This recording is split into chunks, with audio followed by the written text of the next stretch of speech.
Kenapa saya sampai berpuntang-puntang meneliti? Karena saya melihat antara pengakuan dari fenomena pengakuan orang yang setiap dalam kesempatan mengaku sebagai cucu dari para Rasulullah. Di dalam buku ada akhlak Rasulullah, sementara akhlak mereka jauh pandang daripada hati dengan akhlak Rasulullah Muhammad sallallahu alaihi wa alihi wasallam. Para sunan dari Wali Songo menyebarkan agama Islam datang. Mereka melebur bersama pribumi, berasimilasi, mengadakan akulturasi dengan masyarakat setempat, sehingga tidak ada beda antara dia pendatang dari keluarga Wali Songo dengan masyarakat pribumi sendiri, sehingga Islam menyebar di tanah Indonesia ini sejak tahun 1400 sampai 1800. Aminatan mutmainnah, aman dan tentram, tidak ada merasa satu suku lebih tinggi daripada suku lainnya, tidak ada orang yang merasa satu ras lebih tinggi daripada ras lainnya. Tapi semenjak kedatangan orang-orang yang selalu mengeksploitasi nasab, yang selalu mengadakan kapitalisasi nasab mereka kepada umat, ini mulai terjadi pengkotak-kotakan di dalam kemanusiaan kita, sehingga ada manusia-manusia mulia yang banyak dengan darahnya, dan ada manusia-manusia yang hina-hina hanya dengan darahnya. Sementara agama kita, agama Islam, menjadikan kemuliaan itu bukan kepada darah. Kemuliaan itu adalah kemuliaan takwa. Tinggi derajat adalah ilmu. Siapa orang yang mau tinggi pangkatnya, maka dia harus berilmu. Siapa orang yang ingin jadi orang yang lebih mulia dari yang lainnya, maka dia harus bertakwa. Ini adalah ajaran Islam. Inna Allah qad adhaba ankum ubiyyal jahiliyah. Al-insanu rajulan mu'minun taqiyyun wa fajirun saqiyyun. Allah telah menghilangkan dari kalian wahai umat Islam ubiyah al-jahiliyah, sifat-sifat jahiliyah yang menyebarkan bahwa ayah yang mulia adalah orang-orang yang harus dimuliakan, ayah yang hina keturunannya adalah harus menjadi orang-orang yang hina. Ini adalah ubiyah al-jahiliyah yang tidak boleh diterima oleh para santri dan harus dilawan. Kenapa?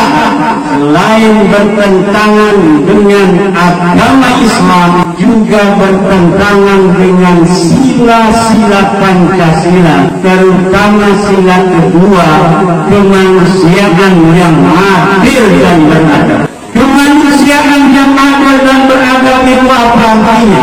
Artinya dari Sabang sampai Merauke, semua manusia Indonesia adalah sama. Bagi Indonesia tidak ada bedanya. Dia orang Banten, dia orang Aceh, dia orang Flores, dia orang Papua, dia orang Minang, dia orang Batak, dia orang Sunda. Semuanya hadir sebagai manusia yang mempunyai kesempatan yang sama di Indonesia ini. Dia bisa menjadi PJ Gubernur, dia bisa menjadi camat, dia bisa menjadi bupati, dia bisa menjadi polisi, dia bisa menjadi TNI, dia bisa menjadi Kapolri. Inilah namanya kemanusiaan yang adil dan beradab. Kalau sebuah ajaran Islam ada satu item yang tidak sesuai dengan kemanusiaan itu sendiri, saya yakin suatu masa, suatu ketika Islam ini akan ditinggalkan masyarakat modern, masyarakat yang anti feodalisme, masyarakat yang anti akan kemuliaan dilihat dari sisi nafsa, kemuliaan dilihat dari sisi cara yang tidak sesuai dengan ajaran agama Islam itu sendiri. Yang paling menarik dari fenomena itu adalah ketika orang-orang yang dikapitalisasi, orang-orang yang diperbudak ini, bukannya dia membantu orang yang memberikan tahu, memberikan sebuah pencerahan terhadap bahwa ada perbudakan di situ, malah mereka menyerang orang yang memberikan pencerahan itu dengan alasan tidak cinta kepada zuriat Nabi. Siapa yang tidak cinta kepada zuriat Nabi? Setiap malam dekat saya di sini marhabanan dengan abah. Mang Bain tidak tahu saya apa suka marhabah atau tidak. Saya setiap malam marhaban sampai sekarang kita marhabanan. Kita membaca manaqib setiap bulan sekali. Kita membaca salawat setiap hari 1000 kali. Membaca salawat bukan hanya kepada Nabi Muhammad, tapi juga kepada ahli baitnya. Siapa ahli baitnya Rasulullah? Dia adalah Sayyidina Hasan, Sayyidina Husain, Sayyidina Ali, Fatimah, Bani Hashim, Bani Muttalib yang ada di zaman Nabi Muhammad sallallahu alaihi wasallam. Keturunannya tidak bisa disebut ahli baitnya Rasulullah. Kullu fadilatin waradat fi fadilati ahli bait Rasulillah raja'a ilaihim la ila dzurriyyatihim.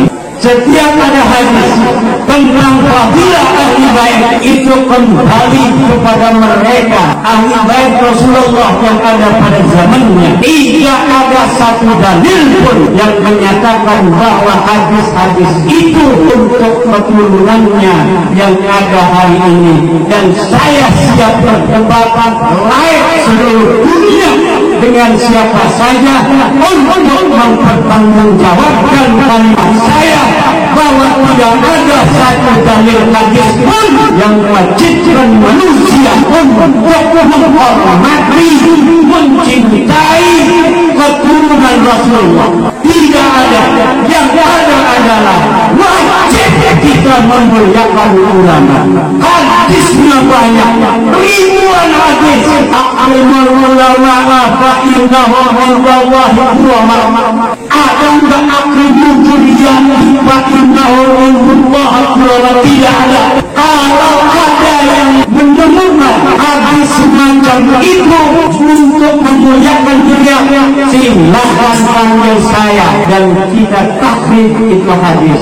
Apakah hadis betul? Apa itu hanya hadis maudhu' bikin-bikinan?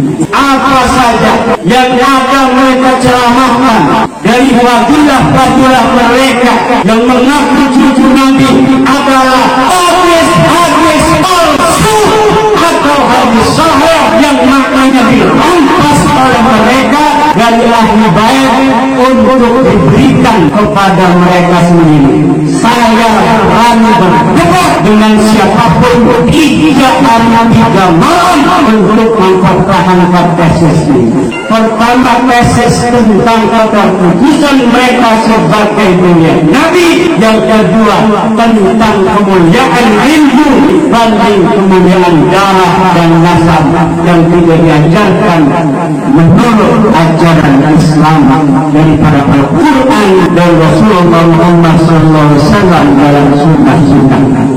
Inilah para santri utama At-Tahiriyah yang saya ini murid apa ini ngajinya orang-orang Mekah, sangatnya mutasir kepada ulama-ulama besar Mekah. Syekh Amin Qutbi, Syekh Al-Masyar, Syekh Maliki, Syekh Abbas Al-Maliki dan sebagainya, Syekh Yasin Padang dan sebagainya. Kita bukan diajarkan bagaimana membaca kitab, tapi kita diajarkan bagaimana menganalisa kitab. Mereka berpendapat dengan kaum Ibnu Hajar. Bahwa Ibnu Hajar telah menyatakan bahwa Ubaidillah sebagai cucu Nabi tahun berapa lahirnya Ibnu Hajar. Beliau adalah ulama abad 10, abad 9. Bagaimana abad 10, abad 9 orang yang ada pada abad itu menjadi saksi kelahiran dari orang yang ada di abad keempat? Tidak bisa. Ibnu Hajar orang besar, tapi dalam masalah nasab perlu dalil dan perlu referensi. Dan inilah yang tidak dapat mereka temukan sampai hari ini.